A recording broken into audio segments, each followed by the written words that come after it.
నమస్తే welcome to BCN news. ఈ రోజు వార్తలతో మీ ముందున్నది తేజస్విని। ముందుగా ముఖ్యాంశాలు। బుడమేరుకు సమాంతరంగా మరొక ఛానల్ అభివృద్ధి చేయడానికి ప్రణాళికలు రూపొందించాలి, అధికారులకు మంత్రి నిమ్మల రామానాయుడు ఆదేశాలు।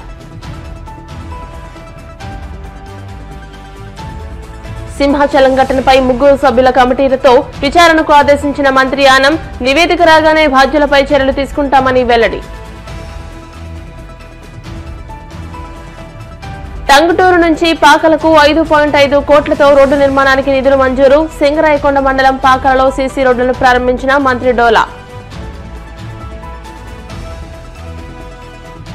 సింహాచలంలో భక్తుల దుర్మరణం బాధాకరమన్న మాజీ మంత్రి గుడివాడ అమర్నాథ్, ప్రభుత్వ నిర్లక్ష్యమే ఈ దుర్ఘటనకు కారణమని ధ్వజం। బుడమేరు ఛానల్ కు సమాంతరంగా 20,000 క్యూసెక్కుల సామర్థ్యంతో మరొక కొత్త ఛానల్ అభివృద్ధి చేయడానికి ప్రణాళికలు రూపొందించాలని మంత్రి నిమ్మల రామానాయుడు అధికారులను ఆదేశించారు। బుడమేరు ఆకస్మిక వరదల అనంతరం గంట్ల పూడ్చివేతకు సంబంధించిన అంశంపై సచివాలయంలో ఆయన సమీక్ష నిర్వహించారు। ప్రస్తుతం ఉన్న బుడమేరు డైవర్షన్ ఛానల్ను 37,500 క్యూసెక్కులకు పెంచేలా పెండింగ్ పనులు పూర్తి చేయడానికి యాక్షన్ ప్లాన్ సిద్దం చేయాలని సూచించారు। ఎనికేపాడు మీదుగా కొల్లేరు, ఉప్పుటేరు నుండి సముద్రంలో కలిసేలా విస్తరించాలని సూచించారు। బుడమేరు వరద నియంత్రణకు డిజాస్టర్ మేనేజ్మెంట్ సాయంతో మున్సిపల్, రెవెన్యూ శాఖలను కూడా కలుపుకుని పోవాలని అన్నారు। భవిష్యత్తులో విజయవాడకు ఎటువంటి నష్టం జరగకుండా చూడాలని తెలియజేశారు। విశాఖ జిల్లా సింహాద్రి అప్పన్న స్వామి చందనోత్సవంలో జరిగిన అపశృతిపై మంత్రి ఆనం రామనారాయణ రెడ్డి స్పందించారు। వీరికి ప్రభుత్వం అండగా ఉంటుందని అన్నారు। మరణించిన కుటుంబాల్లో ఒకరికి ఉద్యోగం ఇప్పిస్తామని తెలియజేశారు। ఈ ఘటనపై 3 సభ్యుల కమిటీతో విచారణ చేయించాలని నిర్ణయించినట్టు తెలిపారు। 3-4 రోజుల్లో నివేదిక రాగానే బాధ్యులపై చర్యలు తీసుకుంటామని మంత్రి తెలియజేశారు। దేవస్థానంలో వరాహ లక్ష్మీ నరసింహస్వామి యొక్క చందనోత్సవ కార్యక్రమం వేకువజామున 2 గంటల నుంచి ప్రారంభమైంది। ఘనంగా చేయాలని చెప్పి రాష్ట్ర ప్రభుత్వ ఆలోచన, గౌరవ ముఖ్యమంత్రి గారి సూచనలు ఉన్నాయని చెప్పి చెప్పడం జరిగింది। ఆ విధంగానే ఏర్పాట్లన్నీ కూడా పెద్ద ఎత్తున చేయడం, భక్తులు కూడా వచ్చేటువంటి వాళ్ళకి సకల సౌకర్యాలతో దర్శనం కలగాలని ఆశించాం, పని చేశాం। ఇవాళ కూడా జరుగుతూ ఉండేది, కానీ దురదృష్టం అనుకోని విధంగా వచ్చినటువంటి ప్రకృతి వైపరీత్యంలో జరిగినటువంటి ఈ వైఫల్యం ఏ విధంగా జరిగింది అనే దాని మీద 8 మంది చనిపోవడానికి కారణమైనటువంటి ఈ గోడ కూలిపోవడం మీద కూడా ఉన్నటువంటి అనుమానాలని నివృత్తి చేయాలని చెప్పి అధికారులను ఆదేశించడం జరిగింది। కానీ దురదృష్టం ఆ ఒక్క అర్ధగంట సేపు అది ఒక మహత్ ప్రళయంగానే వచ్చింది। అక్కడ ఉన్న అధికారులు చెప్తున్నారు, రాష్ట్ర ప్రభుత్వంలో మంత్రులు, కూటమి నాయకులు, ప్రతిపక్షంలో ఉన్న నాయకులు కూడా ఇప్పటి వరకు వారి మీడియాల ద్వారా కూడా అదే చెప్పడం జరిగింది। అనుకోని సంఘటన ఈ భారీ వర్షాలు, పిడుగులు, గాలుల వల్ల జరిగినటువంటి ఈ విపత్కర పరిణామానికి రాష్ట్ర ప్రభుత్వం తన బాధను వ్యక్తీకరించింది। ఇది తెలిసిన వెంటనే అక్కడే ఉన్నటువంటి హోంమంత్రి శ్రీమతి అనిత గారు, రెవెన్యూ శాఖ మంత్రి సత్యప్రసాద్ గారు, అన్ని శాఖల అధికారులు అందరూ కూడా ఉదయం వేకువజాము నుంచే అక్కడ కార్యక్రమాలన్నీ పర్యవేక్షిస్తూ తిరిగి మళ్ళీ దర్శనాలకి ప్రారంభించి చేయించడం జరుగుతుంది। అక్కడ ఆ సంఘటనలో చనిపోయినటువంటి మృతదేహాలని కింగ్ జార్జ్ హాస్పిటల్ విశాఖపట్నానికి తరలించడం జరిగింది। గుర్తుపట్టినటువంటి 3 ఆ యొక్క మృతదేహాలని 3ని గుర్తుపట్టడం జరిగింది। మిగిలిన వాళ్ళని కూడా గుర్తుపట్టడానికి వివిధ మాధ్యమాల ద్వారా మాకున్నటువంటి ఆధారాల ద్వారా వారి కుటుంబ సభ్యుల్ని సంప్రదిస్తూ ఉన్నాం। గౌరవ ముఖ్యమంత్రి శ్రీ చంద్రబాబు నాయుడు గారు వేకువజామునే టెలికాన్ఫరెన్స్ తీసుకోవడం, అక్కడ ఉన్నటువంటి అనువంశిక ధర్మకర్త అయినటువంటి అశోక్ గజపతిరాజు గారితో, హోంమంత్రి అనిత గారితో, రెవెన్యూ మంత్రి శ్రీ సత్యప్రసాద్ గారితో, ఇన్ఛార్జ్ మంత్రిగా ఉన్నటువంటి బాలవీరాంజనేయ స్వామి గారితో, నాతోటి, అలాగే ముఖ్యమంత్రి గారి కార్యాలయంలోని వివిధ శాఖల అధికారులు, దేవాదాయ పర్యాటక రంగ అధికారులందరూ కూడా టెలికాన్ఫరెన్స్లో పాల్గొనడం జరిగింది।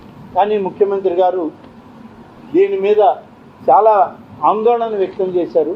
ఒక నిమిషం దిగ్భ్రాంతి చెంది ఎందుకు ఇలాంటి కార్యక్రమం జరిగింది, ఇంతమంది ఉండి కూడా దీన్ని సరిగ్గా నిర్వహించలేకపోయారా అని చెప్పి ఆయన కూడా ప్రశ్నించడం జరిగింది. ఏదేమైనా ప్రకృతి వైపరీత్యంలో జరిగినటువంటి అనుకోని గాలులు, వర్షాల వరి పిడుగుల వల్ల జరిగినటువంటి ఈ అవాంతరానికి ఇవాళ అందరం మా బాధను వ్యక్తం చేస్తున్నాం. చనిపోయిన కుటుంబాలకి, ఆ కుటుంబ సభ్యులకి సానుభూతిని, సంతాపాన్ని వ్యక్తం చేస్తూ ముఖ్యమంత్రి గారి నిర్ణయం చనిపోయినటువంటి ప్రతి వ్యక్తికి 25 లక్షల లెక్కన ఎక్స్ గ్రేషియా రాష్ట్ర ప్రభుత్వం నుంచి దేవాదాయ శాఖకి ఆదేశాలు ఇచ్చారు. గాయాల పాలై క్షతగాత్రులుగా ఆసుపత్రుల్లో వైద్యం చేయించుకుంటున్నారు. ప్రభుత్వం దగ్గరుండి మెరుగైన వైద్యం చేయాలని, వారికి కూడా 3 లక్షల రూపాయలు ప్రభుత్వం నుంచి, దేవాదాయ శాఖ నుంచి ఇవ్వాలి అని చెప్పి ముఖ్యమంత్రి గారు నిర్ణయం తీసుకొని ఆదేశాలు ఇవ్వడం జరిగింది. ప్రకాశం జిల్లా సింగరాయకొండ మండలం పాకాలలో సీసీ రోడ్లను మంత్రి డోలా బాల వీరాంజనేయ స్వామి ప్రారంభించారు. ఈ సందర్భంగా ఆయన మాట్లాడుతూ గత వైసీపీ 5 ఏళ్ల అరాచక పాలనలో చంద్రన్న బీమా సబ్సిడీలను రద్దు చేసి ద్రోహం చేశారని మండిపడ్డారు. పాకాల తీరంలో టూరిస్టుల రక్షణ కోసం ప్రత్యేక శ్రద్దతో రాష్ట్రంలో ఎక్కడా లేని విధంగా 15 లక్షలతో వాచ్ టవర్ నిర్మాణం సర్వేగంగా జరుగుతుందని అన్నారు. ఉంగుటూరు నుంచి పాకాలకు 5.5 కోట్లతో రోడ్ల నిర్మాణానికి నిధులు మంజూరయ్యాయని తెలియజేశారు. వచ్చే నెలలో తల్లికి వందనం పథకం కింద ఇంట్లో ఎంతమంది పిల్లలు స్కూల్కి వెళ్తే అందరికీ ఒక్కొక్కరికి 15,000 అందజేస్తామని అన్నారు. రాష్ట్రంలో తెలుగుదేశం ప్రభుత్వం ఆధ్వర్యంలో ఉన్న ఎన్డీఏ ప్రభుత్వం చెప్పిన విధంగా మత్స్యకారులకి 20,000 రూపాయలు మత్స్యకారుల సేవల కార్యక్రమం పెట్టి గౌరవ ముఖ్యమంత్రి గారు మన శ్రీకాకుళం జిల్లాలో పంపిణీ చేయడం జరిగింది. ఆ రోజు నేను వైజాగ్ లో ఉన్నాను.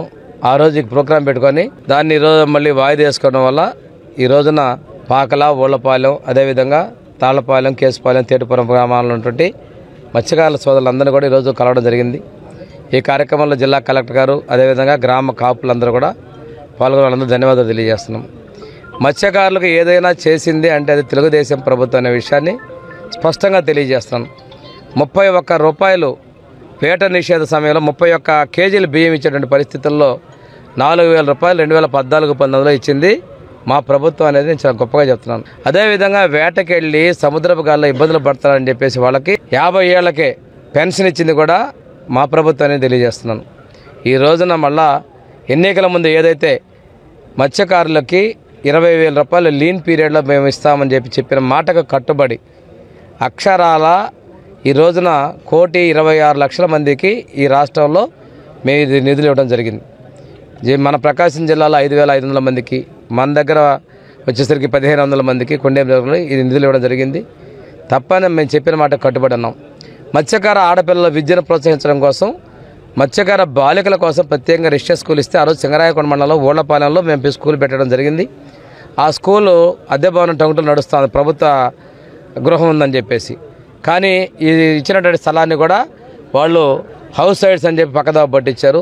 ఈరోజు సింగరాయకొండలో మంచి ప్రాంతంలో ఆ పిల్లలకి 6 ఎకరాల స్థలాన్ని కూడా కేటాయించాం. ఇది కరెంట్ సబ్సిడీని కూడా యూనిట్ 1,00,000 రూపాయలకి మేము అందిస్తున్నాం. అదేవిధంగా ప్రోత్సాహకాలు ఇస్తున్నాం. మత్స్య సంపద ప్రోత్సాహకాలకి దయచేసి యొక్క వృద్ధి రేటు పెరగాలి అంటే తప్పనిసరిగా మనకి మత్స్య సంపద మీద, మత్స్య అక్వాకల్చర్ మీద కూడా ప్రభుత్వం ప్రోత్సాహాలు ఇస్తుందనే విషయం తెలియజేసుకుంటూ, మత్స్యకారులకి ఆ రోజున అవుట్ మోటార్ బోటాలు ఆ రోజు తెలుగుదేశం ప్రభుత్వం పెద్ద దామచర్ల ఆయన గారి టైంలో ఒకేసారి 34 బోట్లని సబ్సిడీ మీద ఇవ్వడం జరిగింది. మా ప్రభుత్వంలో వలలు, అదేవిధంగా బోట్లకు కూడా మనం 75 నుంచి 90% సబ్సిడీతోటి ఇవ్వడం జరిగింది. ఈ సంపద అమ్ముకోవడానికి కావాల్సినటువంటి 3-వీలర్ ఆటోలు, ట్రక్కులు కూడా ఇచ్చడం జరిగింది. అంతేకాకుండా ప్రాణాలకు పోయికోవడానికి చంద్రన్న బీమా కింద 5 లక్షల రూపాయలు కూడా మా ప్రభుత్వంలో కేటాయించారు. అంతకుముందు ఆ బాడీ ఎట్టిపోయిందో ట్రేస్ అయ్యేంత వరకు కూడా ఎవరు దిగబోయే పరిస్థితి, వాళ్ళకి రూపాయి కూడా ఇచ్చిన పరిస్థితులు లేవు. ఇవన్నీ కూడా మా ప్రభుత్వంలో మేము అందించామనే విషయాన్ని మేము స్పష్టంగా తెలియజేసుకుంటూ, ఎన్టీఆర్ జిల్లా ఇబ్రహీంపట్నంలో అమరావతి పునర్నిర్మాణ పనుల మహోత్సవ కార్యక్రమానికి సంబంధించి సమావేశం నిర్వహించారు. ఈ సమావేశంలో మంత్రి సవిత పాల్గొని మాట్లాడుతూ ప్రధాని మోడీ మే 2వ తేదీన అమరావతికి రానున్నారని, ఆయనకు ఘన స్వాగతం పలకడం మనందరి బాధ్యత అని అన్నారు.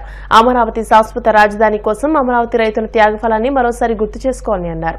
మరి ఈరోజు మైలవరం కాన్స్టిట్యున్సీలో సభాధ్యక్షులు, స్థానిక శాసనసభ్యులు, మరి పార్లమెంట్ సభ్యులు, మరి ఆనందరావు గారు అమలాపురం శాసనసభ్యులు, మరి జనసేన బీజేపీ నాయకులతో అందరితో ఈరోజు రివ్యూ మీటింగ్ పెట్టాం.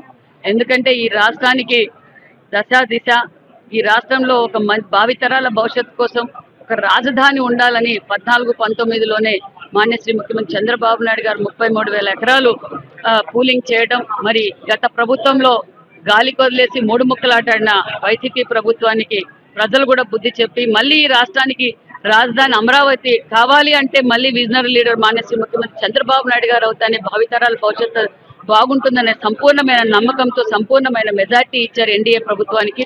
మరి రేపటి 1వ తారీఖున మరి 2వ తారీఖున మన ప్రధానమంత్రి నరేంద్ర మోడీ గారు 1,00,000 కోట్లతో ఈ రోజు ప్రారంభోత్సవానికి అమరావతికి రావడం నిజంగా చాలా గర్వంగా ఉంది.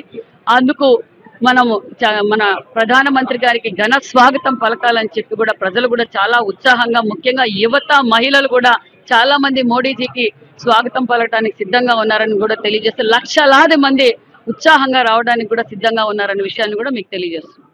సింహాచలం చందనోత్సవంలో భక్తులు దుర్మరణం పాలవడానికి ప్రభుత్వ నిర్లక్ష్యమే కారణమని మాజీ మంత్రి గుడివాడ అమర్నాథ్ మండిపడ్డారు. ఈ దుర్ఘటనలో మరణించిన వారి కుటుంబాలను కేజీహెచ్ లో చికిత్స పొందుతున్న క్షతగాత్రులను విజయనగరం జెడ్పీ చైర్మన్ మజ్జి శ్రీనివాసరావు, పార్టీ విశాఖ జిల్లా అధ్యక్షుడు కెకే రాజు తదితరులతో కలిసి ఆయన పరామర్శించారు. అనంతరం ఆయన ఆసుపత్రి బయట మీడియాతో మాట్లాడుతూ ఏటా పెద్ద సంఖ్యలో భక్తులు ఈ ఉత్సవానికి తరలివస్తారని తెలిసినా కూడా దేవాదాయ శాఖ భక్తుల భద్రతను గాలి కొదిలేసిందని ఆక్షేపించారు. నాసిరకం గోడ నిర్మాణం, దానిపై పెద్ద ఎత్తున భారం పడేలా వేసిన టెంట్లు 7 భక్తుల ప్రాణాలను బలి తీసుకున్నాయని ఆవేదన వ్యక్తం చేశారు. మృత కుటుంబాలకు ₹1,00,00,000 చొప్పున పరిహారం చెల్లించాలని డిమాండ్ చేశారు. ఈరోజు ఉత్తరాంధ్ర ప్రాంతానికి ఎలువేల్పైనటువంటి శ్రీ వరాహ లక్ష్మీనరసింహస్వామి వారి చందనోత్సవం అత్యంత పవిత్రమైనటువంటి దినోత్సవం. తిరుపతిలో వైకుంఠ ఏకాదశికి ఎంత విశిష్టత ఉంటుందో సింహాచలం శ్రీ వరాహ లక్ష్మీనరసింహస్వామి వారి చందనోత్సవానికి అంతే విశిష్టత ఉంటుంది. దాదాపు 2 నుంచి 3 లక్షల మంది భక్తులు కేవలం ఆంధ్రప్రదేశ్ రాష్ట్రం నుంచే కాకుండా ఇతర రాష్ట్రాల నుంచి, అటు ఒరిస్సా కానీ లేకపోతే తెలంగాణ ఇతర ప్రాంతాల నుంచి కూడా పెద్ద ఎత్తున భక్తులు నిజరూప దర్శనానికి వచ్చేటువంటి పరిస్థితులు ఉండేటువంటి పవిత్రమైనటువంటి రోజు ఒకే ఒక్క రోజు. దీనికి సంబంధించి ఈ రోజు జరిగినటువంటి ఘటన 7 భక్తుల్ని పొట్టన పెట్టుకున్నటువంటి విషయాన్ని దేశమంతా కూడా చూసింది. కేవలం ప్రభుత్వం తాలూకా నిర్లక్ష్యం, ప్రభుత్వం తాలూకా చేతకానితనం, ఇంతమంది భక్తులు వస్తారని చెప్పి తెలిసి చేయాల్సినటువంటి ఏర్పాట్లలో కూడా అంటే చందనోత్సవం అనేటువంటిది ప్రతి సంవత్సరం ఏ రోజు వస్తుంది అనేటువంటిది డిపార్ట్మెంట్ తెలుస్తుంది. ఏ రోజుకి ఏర్పాట్లు అనేటువంటి పూర్తి చేయాలనేటువంటిది అది ప్రభుత్వం తాలూకా బాధ్యత. కేవలం 3 రోజులు 4 రోజుల క్రితం గోడ కట్టి దానికి కనీసం క్యూరింగ్ చేయకుండా గోడ కట్టాల్సినటువంటి రూల్స్ అండ్ రెగ్యులేషన్స్ ఏవైతే ఉన్నాయో లేదా దానికి సంబంధించిన టెక్నికల్ ప్రొసీజర్స్ ఏవైతే ఉన్నాయో ఏవి ఫాలో అవ్వకుండా కేవలం గోడ కట్టేయాలనేటువంటి ఉద్దేశంతో గోడ కట్టేసి క్యూరింగ్ కూడా చేయకుండా ఈరోజు నిన్న రాత్రి సహజంగా మీ అందరికీ తెలుసు ఆనవాయితీ ప్రకారం మరి ఆ దేవుడి కృప ఏంటో తెలియదు కానీ చందనోత్సవం అంటే వర్షం అనేటువంటిది ప్రతి చందనోత్సవానికి ఆ దేవుడి లీలో ఏంటో తెలియదు కానీ ప్రతి సంవత్సరం చందనోత్సవం రోజున వర్షం పడుతుంటది ఈ ప్రాంతంలో అనేటువంటిది ఈ ప్రాంతంలో ఎవరిని అడిగినా చెప్తారు. సరే గాలి వచ్చింది, వాన వచ్చింది, ఇవన్నీ ప్రభుత్వానికి సాకుల్లా కనబడొచ్చు కానీ మీరు చేసినటువంటి ప్రక్రియలో ఆ గోడకి భక్తులకు సంబంధించినటువంటి ఈ టెంట్లు వేయడానికి, ట్రస్సులు వేయడానికి ఏదైతే ఏర్పాట్లు చేశారో ఆ క్యూరింగ్ అవునటువంటి గోడకు తీసుకుని వచ్చి ట్రస్సులన్నీ కూడా తగిలించి దానికి మేకులు కొట్టి పూర్తిగా ఆ గోడని సపోర్ట్ కింద తీసుకొని ఏర్పాట్లన్నీ కూడా చేశారు. ఒక పక్క గాలి, ఒక పక్క ఇప్పుడే పైలా ప్రవీణ్ అని చెప్పి ఇందులో గాయపడినటువంటి యువకుడిని విమ్స్ హాస్పిటల్లో తనని పరామర్శించి రావడం జరిగింది. ఇప్పుడు కాసేపు ప్రకటనలు.